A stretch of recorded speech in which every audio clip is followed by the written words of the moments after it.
24, à partir du verset 13, nous allons descendre jusqu'au 30 et 31. Alors, Luc chapitre 24, à partir du verset 13, nous lisons au nom de Jésus.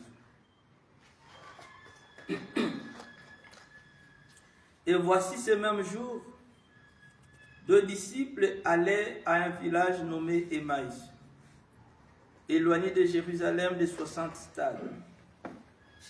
Ils s'entretenaient de tout ce qui s'était passé. Pendant qu'ils parlaient et discutaient, Jésus s'approcha et fit route avec eux. Mais leurs yeux étaient empêchés de le reconnaître. Il leur dit, « De quoi vous entretenez-vous en marchant pour que vous soyez tout tristes ?» L'un d'eux, nommé Cléopas, lui répondit, « Es-tu le seul qui, séjournant à Jérusalem, ne sache pas ce qui est arrivé ce jour? » Quoi, leur dit-il? Il lui répondit, « Ce qui est arrivé au sujet de Jésus de Nazareth, qui était un prophète puissant en œuvre et en parole devant Dieu et devant tout le peuple. Et comment les principaux sacrificateurs et nos magistrats l'ont livré pour le faire condamner à mort et l'ont crucifié. Nous espérions que ce serait lui qui délivrerait Israël. Mais avec tout cela, voici le 3e jour que ces choses se sont passées.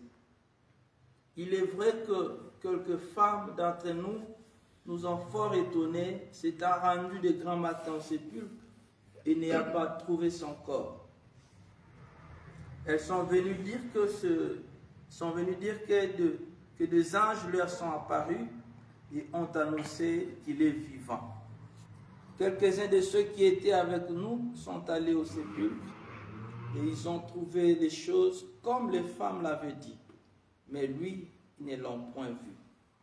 Alors Jésus leur dit, « Ô hommes sans intelligence, et dont le cœur est lent à croire tout ce qu'ont dit les prophètes, ne fallait-il pas que le Christ souffrit ces choses et qu'il entrât dans sa gloire ?» Et commença par Moïse et par tous les prophètes, il leur expliqua dans toutes les Écritures ce qui les concernait.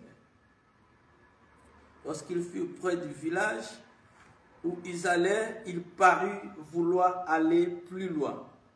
Mais ils les pressèrent en disant, « Reste avec nous, car les soirs approchent, les jours est sur son déclin. » Et il entra pour rester avec eux. Pendant qu'il était à table avec eux, il prit le pain, et après avoir rendu grâce, il les rompit et les leur donna. Alors leurs yeux s'ouvrirent, et ils les reconnurent, mais il disparut de devant eux. Parole du Seigneur. Amen. Amen, amen. Amen.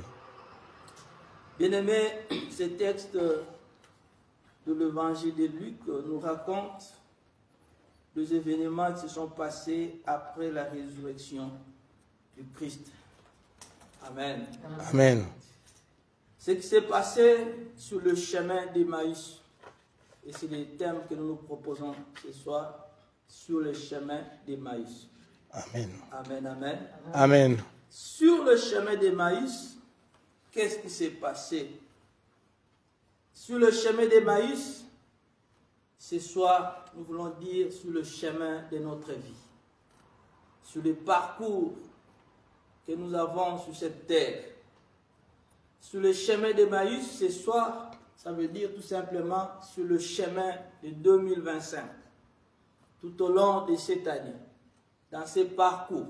Parce que sur le chemin d'Emmaüs, l'histoire qui est racontée, c'est un voyage que les disciples, deux des disciples de Jésus ont effectué. Ils avaient pour destination le village qu'on appelait Emmaüs. Amen. Amen. Et nous, sur cette terre aussi, nous avons un parcours. Nous sommes des pèlerins. Nous avons un voyage que nous effectuons. Et sur ces voyages, il y a aussi des choses qui se passent, qui peuvent se passer. Nous avons commencé 2025, bien-aimés dans le Seigneur.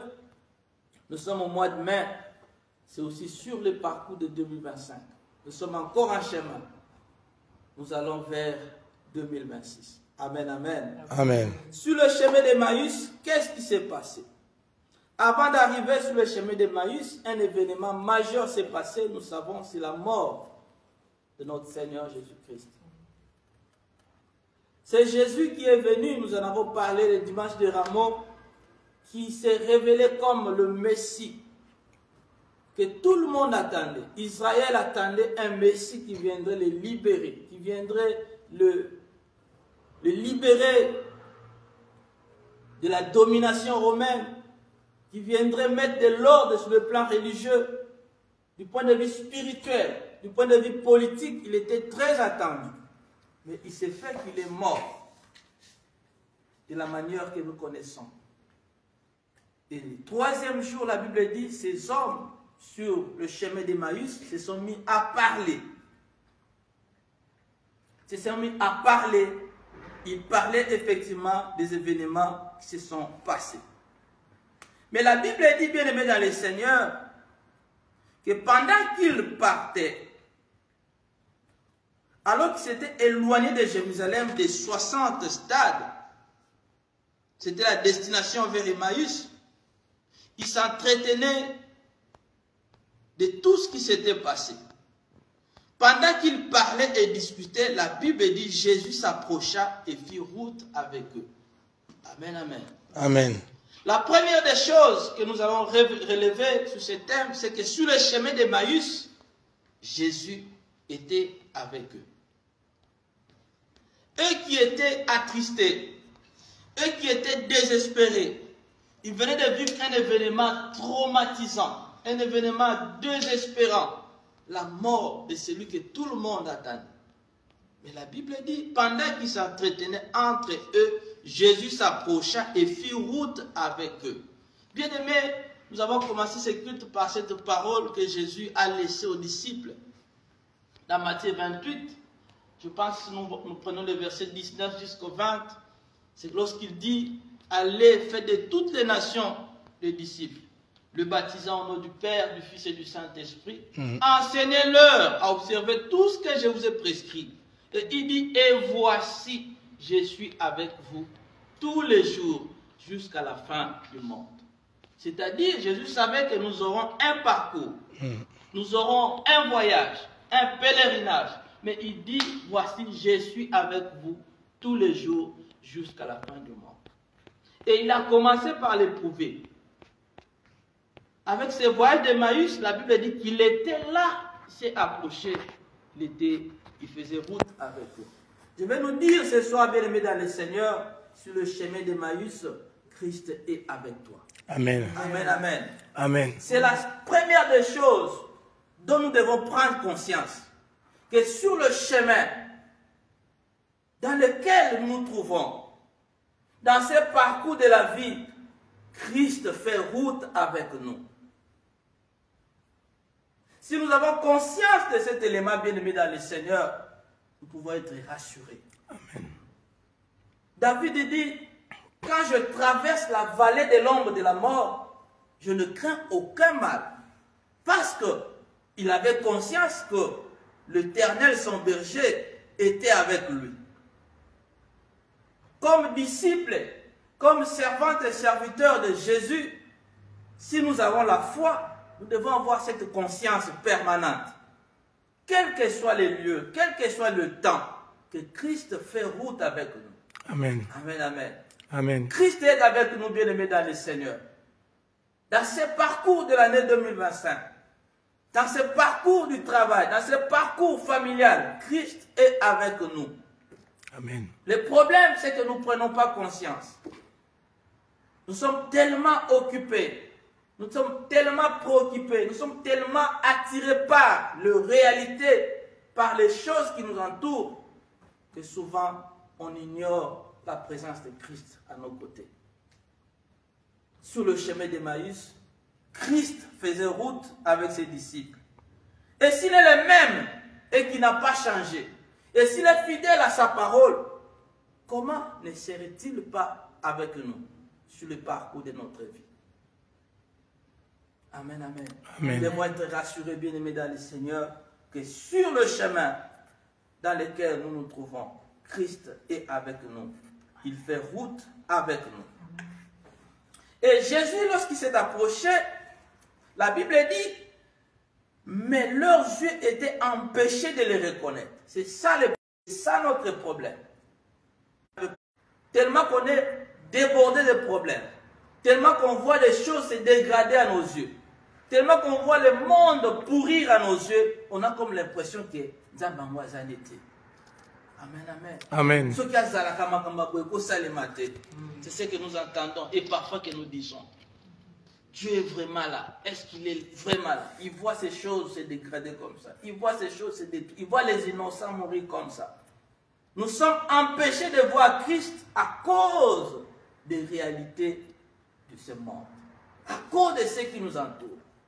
À cause du charnel, ce qui est matériel, ce qui est physique, qui frappe aux yeux.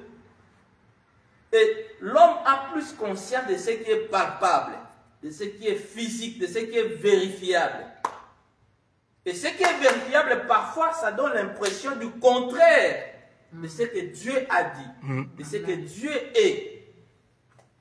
Et c'est ce qui nous empêche à réaliser la présence de Christ à nos côtés.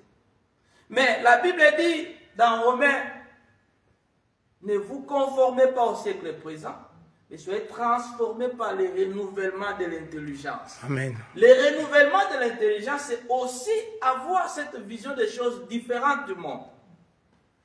Même si les choses semblent noires autour de nous, même si le monde semble pourri autour de nous, mais ayant le Saint-Esprit et le renouvellement de l'intelligence, nous devons voir que Christ est là, que Dieu reste souverain, que rien n'échappe à son contrôle. Nous ne pouvons pas être empêchés de voir Christ à nos côtés, comme tous les autres, comme de nos conversations, lorsqu'on est entre nous. De quoi parlons-nous sur le chemin d'Emmaüs? En début de l'année, papa nous a parlé de la parole. Parfois, l'homme vit ce qu'il verbalise. Parfois, l'homme vit ce qu'il médite le plus. Amen, amen. Amen. Le langage intérieur peut avoir de l'impact sur la vie extérieure. À combien plus forte raison les paroles confessées peuvent influencer le cours d'une vie. Christ nous pose la question, comme il a posé la question à ses disciples. De quoi vous entretenez-vous pour être aussi triste que ça? De quoi nous entretenons-nous pour être tristes et ignorer la présence de Christ, ignorer la grandeur de Dieu, ignorer les bienfaits de l'Éternel? C'est certainement des problèmes qui n'ont pas encore de solution. C'est certainement des situations désespérées, parce que ces disciples, ils étaient désespérés. C'est certainement les maladies qui n'ont pas de guérison dans nos familles. C'est certainement des problèmes de ce monde qui nous accablent. Il réplique à Christ pour dire, tu es le seul qui dit à propos de Jésus, celui qui est venu, qui a parlé, qui était fort, un prophète véritable, puissant, en œuvre et en parole, devant Dieu et devant tout le peuple. Là, il parle de Jésus. Il parle de la puissance de Christ. Ils reconnaissent que Christ est un prophète. C'est celui qu'on attendait. Mais qu'est-ce qui se passe? La deuxième partie, il dit de ce qui s'est passé à propos de lui, en ce que le magistrat, nos magistrats et les principaux sacrificateurs l'ont crucifié, l'ont livré à la mort. Amen, amen. Amen. Et là où nous attirons encore notre attention, c'est au verset 21, lorsqu'il dit, nous espérions que ce serait lui qui délivrerait Israël. Mais avec tout cela, voici le troisième jour que ces choses se sont passées. Nous espérions que, c'est-à-dire qu'il n'espère plus. Amen, amen. Amen. Nous espérions que, c'est le langage du chrétien aujourd'hui. Nous espérions que cette année, Je pensais que ça allait arriver dès le premier mois de l'année 2025. J'attendais que ça arrive ainsi. Mais parce qu'on n'a pas encore vu le résultat, l'homme peut désespérer. Avec toutes les requêtes que j'ai données, avec toutes les prières qu'on a faites, nous espérions que, bien-aimés dans le Seigneur, c'est le langage que ces disciples ont tenu.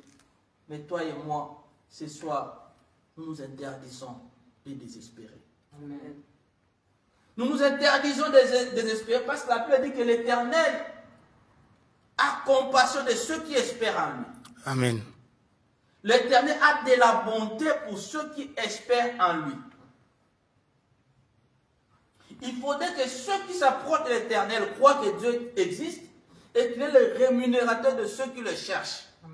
C'est que qu'on pousse à l'émotion ensemble, on pousse à là. Qu'on nous canzame au luki, bien aimé dans le Seigneur, qu'on canisate que l'équipe en bas. Qu'on canisate que zangi li futa. Tant on souna nos monités, tant on souna nos simbités, mais il ne faut jamais conjuguer à ce temps comme ces disciples ont conjugué. Nous espérions que, mais voilà, déjà 3 jours, mais voilà, déjà 2 ans, mais voilà, déjà 5 ans, depuis que j'ai commencé avec cette requête, mais voilà déjà autant de mois. Ce soir, je viens nous fortifier à ne pas tenir ce genre de langage. Pourquoi ne pas tenir ce genre de langage? Écoute ce qui vient après. Il dit, il est vrai que, lorsqu'il a fini de dire, nous espérions que ce serait lui, mais voilà, il est mort, ça fait déjà 3 jours. Il dit, il est vrai que quelques femmes d'entre nous nous ont fort étonnés, s'étant rendues de grand matin au sépulcre, et n'ayant pas trouvé son corps, elles sont venues dire que des anges leur sont apparus et ont annoncé qu'il est vivant. Il exprime tout au conditionnel. Que les anges leur ont apparu, ils ont dit que. Mais là où je suis très content, c'est quand il commence au verset 22, il est vrai que, il fallait qu'il se limite là. La vérité est que, amen, amen. Amen. Les femmes sont allées au sépulcre de bon matin. C'était ça la vérité. Les femmes sont allées au sépulcre, elles ont trouvé des anges qui leur ont annoncé que Christ n'était pas dans les tombeaux, qu'il est bien vivant. Ce soir, nous venons nous rassurer que Christ est vivant. Amen. Le Seigneur en qui nous avons cru n'est pas resté au tombeau.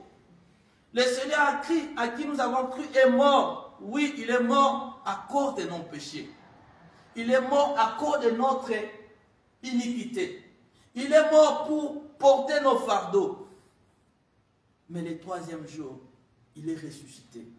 Il est ressuscité avec tout. Il est ressuscité avec notre restauration. Amen. Il est ressuscité avec un corps glorieux. Alléluia. Il est ressuscité avec nos bénédictions. Il est ressuscité. Il a fallu qu'il meure pour sauver. Amen. Alors le fait de mourir, ses disciples ont pris ça comme si c'était un échec. Ils ont désespéré.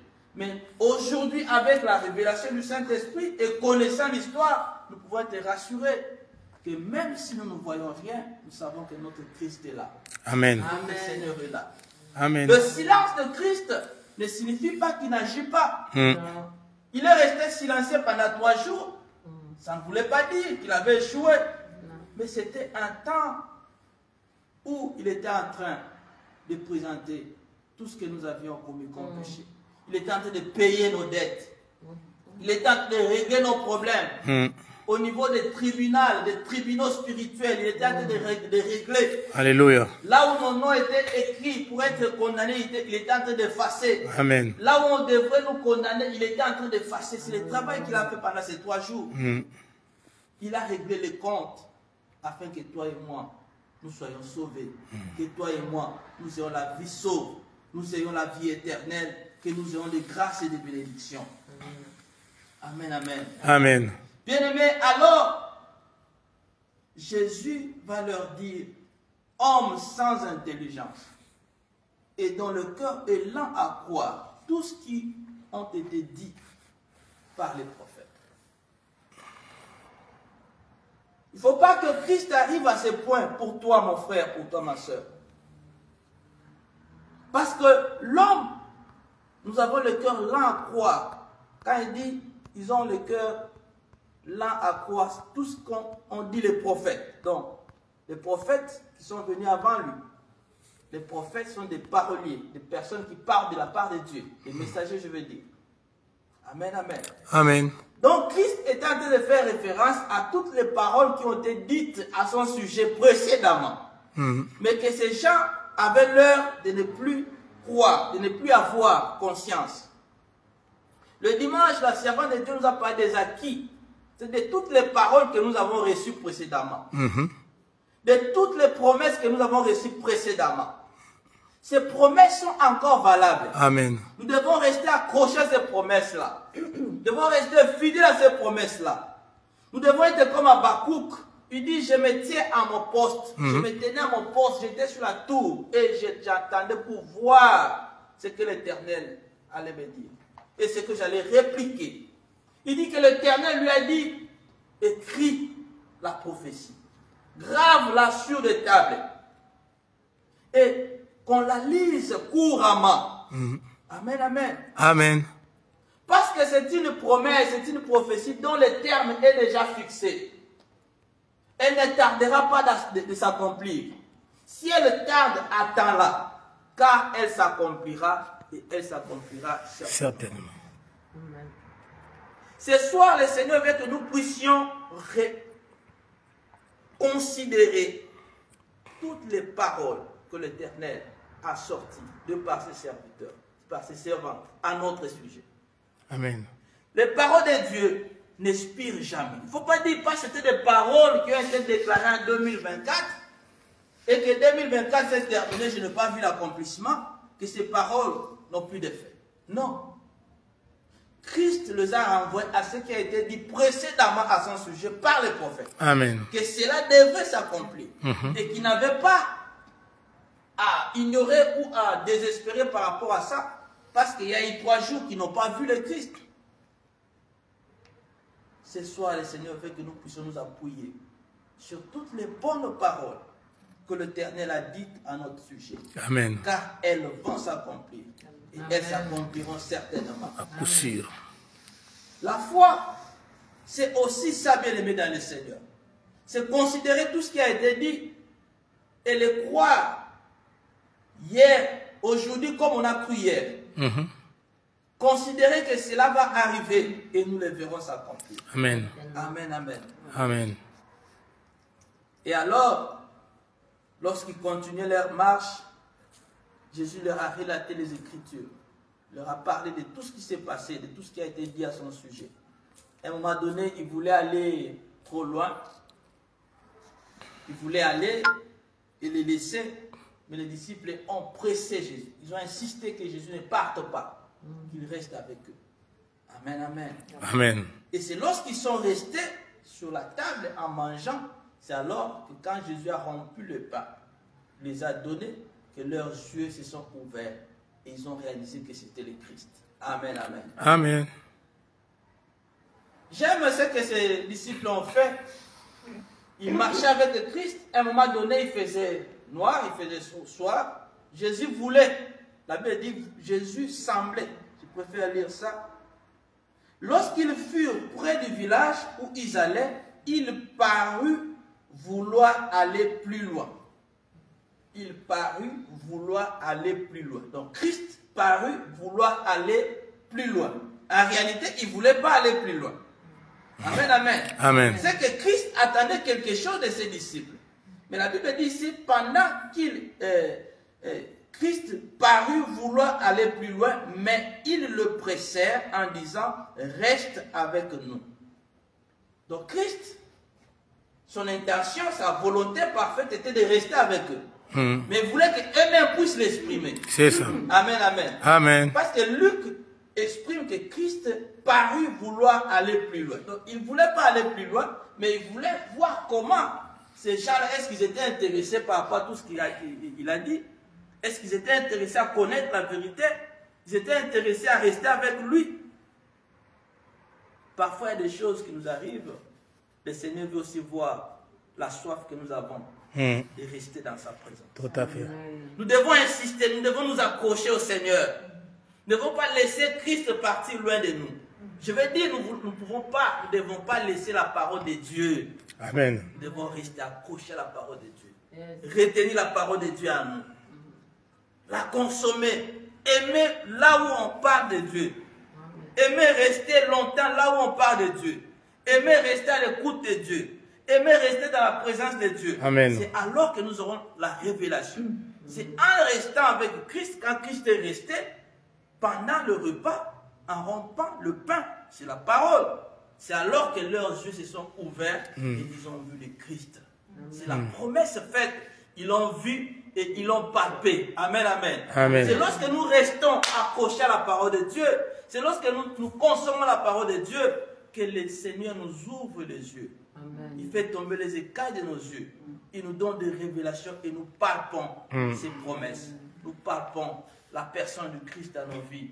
Quels que soient les domaines, le Seigneur Christ se révèle et il se manifeste. Amen. Amen, amen. Amen. Sur le chemin d'Emmaüs, pour finir, bien aimé dans le Seigneur, nous voulons dire que Christ est avec nous. Amen. Sur le parcours de notre vie, Christ est avec nous. Alors faisons attention à ce que nous méditons. Faisons attention à ce que nous disons à nous-mêmes et avec les autres. C'est ça. Réalisons que ce que je fais, ce que je dis, ce que je médite, Christ est là, il entend. Tout à fait. Il le voit. Si on peut arriver à ce niveau-là, amen, amen. On fera attention à beaucoup de choses. Oui. Si on peut arriver à ça, réaliser que même si je suis dans le métro, Christ est là. Amen. Je suis dans les toilettes, Christ est là. Je suis en chambre seul, Christ est là. Alléluia. Nous ferons attention à ce que nous allons méditer. Parce qu'il voit, il entend ce que nous méditons. Il voit, il entend ce que nous disons avec les autres. C'est ça. Sur les parcours de notre vie, réalisons que Christ est là. Ne désespérons pas parce qu'on n'a pas encore vu l'accomplissement de la promesse. Restons à nos postes. Méditons ces promesses-là. Confessons ces promesses. Déclarons ces paroles. Et nous les verrons accomplir. Que le Seigneur nous bénisse. Amen. La parole, nous sommes debout pour prier. Bien-aimés, nous voulons bénir le Seigneur qui reste fidèle à lui-même, fidèle à sa parole. Il a dit, et voici, je suis avec vous tous les jours, jusqu'à la fin du monde. Sachant qu'il est là, nous devons être reconnaissants. Car nous pouvons être rassurés qui est de haut, qui est de bas, ce Seigneur est prêt à nous tenir la main. Il est prêt à venir à notre secours. Nous voulons lui dire merci, réalisant qu'il est là parmi nous, réalisant qu'il ne nous a jamais laissés, qu'il ne nous a jamais abandonnés. Élevons nos voix. Disons merci à Christ pour sa présence. Merci à Christ pour sa gloire. Merci Seigneur. Yahweh, fidèle à toi-même, fidèle à ta parole. Tu as dit, tu es avec nous jusqu'à la fin du monde.